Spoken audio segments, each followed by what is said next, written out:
A gente atualiza agora os números das vacinas aplicadas aqui no estado do Maranhão, vacinas essas que foram aí autorizadas pela Agência Nacional de Vigilância Sanitária. Está aqui já o número, quase 93 mil vacinas já aplicadas aqui no estado do Maranhão.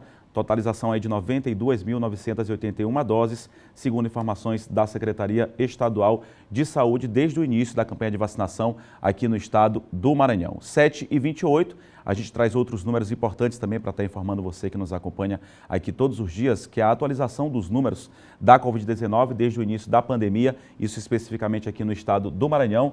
Confirmados 210.539 casos.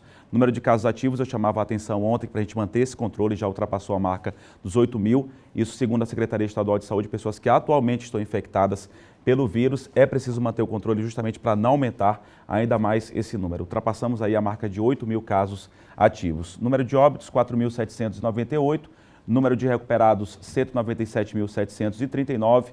Número de novos casos aí nas últimas 24 horas, também dado importante a gente está acompanhando esses números, 103 na Ilha de São Luís, 46 no município de Imperatriz e 373 nas demais regiões, fonte oficial a ser seguida à Secretaria Estadual de Saúde. 7h29, a gente, claro, segue falando da situação da pandemia aqui no Maranhão e em todo o Brasil. Aqui no estúdio eu vou receber agora o secretário estadual de Saúde, Carlos Lula, para permanecer e continuar falando sobre essa situação. Já está aqui comigo. Muito bom dia, secretário. Bom dia. Secretário, a gente começa falando sobre essas ações. A gente percebe o número agora, eu acabei de mostrar os números aqui da pandemia. Casos ativos subiu agora, passou de 8 mil. É um número preocupante, os casos estão aumentando. Vai ter abertura agora de 100 novos leitos, mas que ações que o senhor pode já falar para a gente que estão sendo desenvolvidas para o controle e combate à pandemia aqui no estado? É um número preocupante. A gente tem desde o início de dezembro um aumento constante do número de casos. Isso se acentuou no mês de janeiro, sobretudo depois das festas de final de ano. Então a gente teve que novamente remodelar o sistema de saúde exatamente para fazer frente ao aumento de casos da pandemia no estado. Houve a notícia essa semana de ocupação total dos leitos na rede privada. Isso é um problema porque isso acaba levando também pacientes que poderiam estar na rede privada para a rede pública, que é onde temos leitos. Então, de modo que agora a gente vai ampliar o número de leitos no Hospital de Cuidados Intensivos, o Hospital HCI. A gente deve aumentar lá pelo menos 100 leitos, sendo 94 leitos de enfermaria e mais 10 leitos de UTI. A gente novamente voltou ao Hospital Carlos Macieira, todo ele para a Covid-19. A gente passou durante 6 meses aí só com 14 leitos de UTI, mais nada no Macieira. Os quase 300 leitos do Macieira estavam disponíveis para outras doenças, para outras patologias. E agora a gente pegou os pacientes que são não Covid, colocou no anexo, que é o Hospital do Servidor. Então vai adiar um pouquinho a inauguração do Hospital do Servidor, para que a gente possa cuidar dessas pessoas ali. E no Hospital Carlos Macieira ele vai se voltar completamente só para tratar Covid-19. Além deles, a gente tem 50 leitos do Hospital aqui em Lisboa, já inaugurado na semana passada. A gente tem o Hospital Raimundo Lima, a gente tem o Hospital Genésio Rego, que se voltam novamente, praticamente todos eles só para tratamento da Covid-19. Então, aqui em São Luís e também em Imperatriz, que são os dois focos principais de preocupação, a gente tem adotado isso. Em Imperatriz, a gente já aumentou o número de leitos, colocando uma terceira cama em nossas enfermarias, exatamente para ter condição de a gente não ficar com ninguém sem leito. Em Bacabal, a gente recebeu ontem o hospital de campanha do governo dos Estados Unidos e ele vai servir como triagem, vai servir como hospital-dia para a gente, para também ajudar a combater a Covid-19 no Médio Mearim. Secretário, o governo do estado acionou o Supremo Tribunal Federal justamente por conta dessa questão de leitos. O próprio governador Flávio Dino já se manifestou que é preciso vir recursos do governo federal justamente para a abertura de novos leitos, o repasse ser feito pelo SUS para que tenha a contrapartida também, já que é tripartite, como o próprio governador falou recentemente. Então é preciso que tenha recursos também do governo federal para a ativação desses novos leitos, não é isso? É isso, Eduardo. Infelizmente, o governo federal ele adotou como um planejamento a prever que a pandemia terminou dia 31 de dezembro de 2020. Só que a doença não conhece ano fiscal. Para 2021, a gente tem dois esforços agora concomitantes. Vacinar e vacinar rápido a população e, de outro lado, continuar cuidando de quem está doente. Então, veja só o que aconteceu. em dezembro, a gente tinha 12 mil leitos no Brasil habilitados de UTI de Covid-19. Então, são leitos que o governo federal financia parte dos recursos. Um leito de UTI, ele custa em média R$ 2.500 por dia no sistema público. O governo federal financiava R$ 1.800, o restante ou o Estado ou o município bancava. Desses 12 mil se transformaram em 6 mil em janeiro e se transformaram em 3 mil em fevereiro. Então hoje, no Brasil inteiro, só há 3 mil leitos de UTI habilitados. São 3 mil leitos que o governo federal banca. Isso exclusivo para a Covid? Exclusivo para a Covid. No auge da pandemia, a gente chegou a ter quase 20 mil leitos habilitados pelo governo federal no Brasil.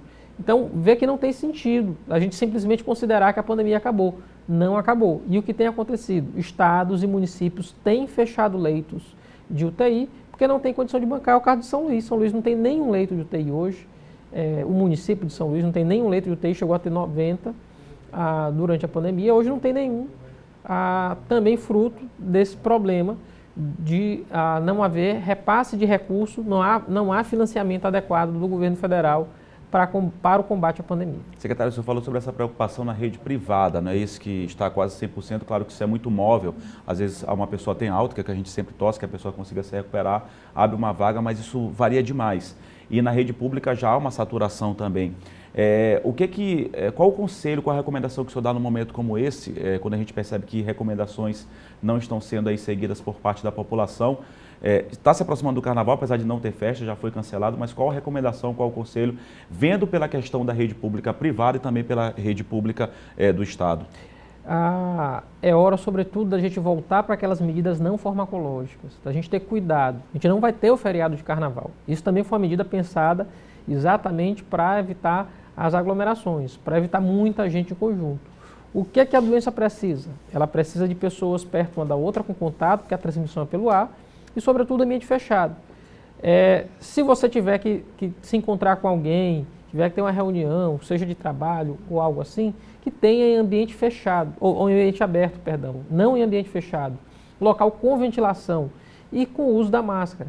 Esses cuidados que a gente vem alertando desde o início são essenciais para conter a disseminação da doença.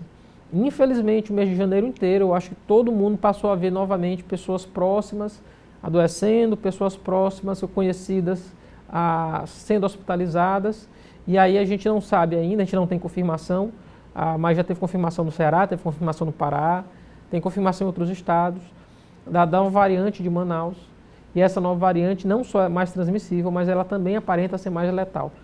Então, muita gente nova internada, que era um cenário que a gente não tinha no ano passado. E a gente pede, então, para as pessoas cuidado, cautela. A gente está olhando o final dessa guerra e a gente não pode perder ela agora. No finalzinho, nas últimas batalhas, a gente já começou a vacinação. Então, vamos ter calma. Até o final do ano vai estar todo mundo vacinado, se Deus quiser.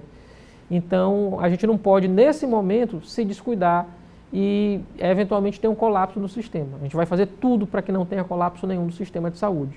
Mas, se a gente olhar a situação de Rondônia, olhar a situação de Roraima, olhar a situação do Amazonas, olhar a situação preocupante do estado do Pará, a gente fica preocupado também porque a gente não está isolado. A gente tem o melhor enfrentamento da Covid do Brasil.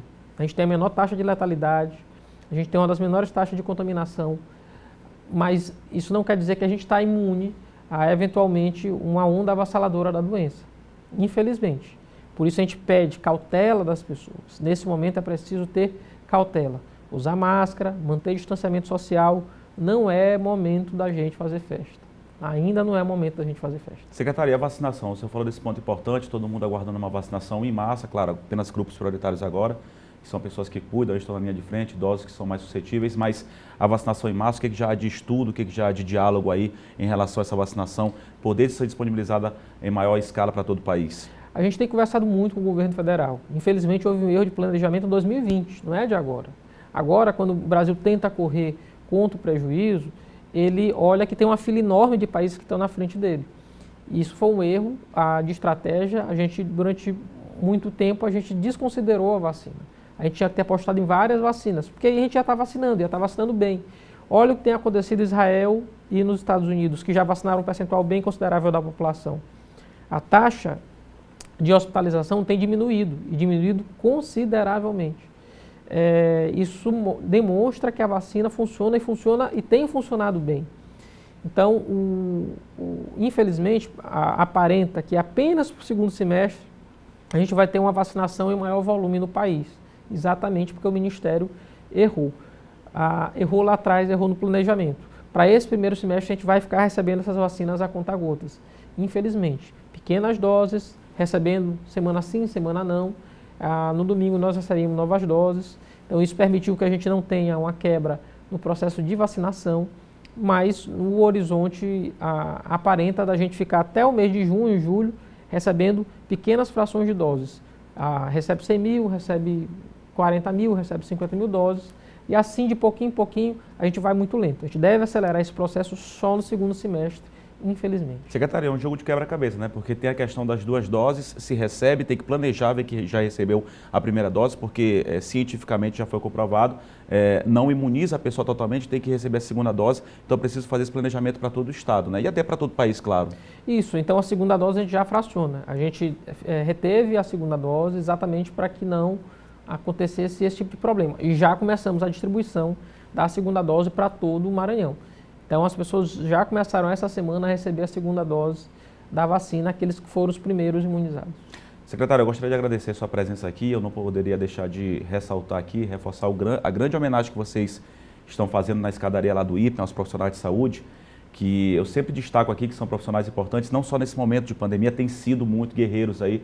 E todos os profissionais de saúde, todas aquelas pessoas que trabalham na linha de frente, é uma homenagem muito merecida e dá uma energia, dá um gás a mais para essas pessoas que estão todo dia aí nos hospitais trabalhando para salvar vidas, não só pela Covid, mas trabalham para salvar outros doentes, outras pessoas que chegam acometidas por outras doenças. Então, acho que qualquer homenagem é válida neste momento aos profissionais de saúde. Parabéns pela homenagem e torcer para que o trabalho aí consiga controlar ainda mais a pandemia aqui no estado do Maranhão e, claro, em todo o país. Obrigado, secretário. Eu que agradeço e agradeço a esses profissionais que estão na linha de frente, cansados, é verdade, mas incansáveis em poder cuidar das pessoas.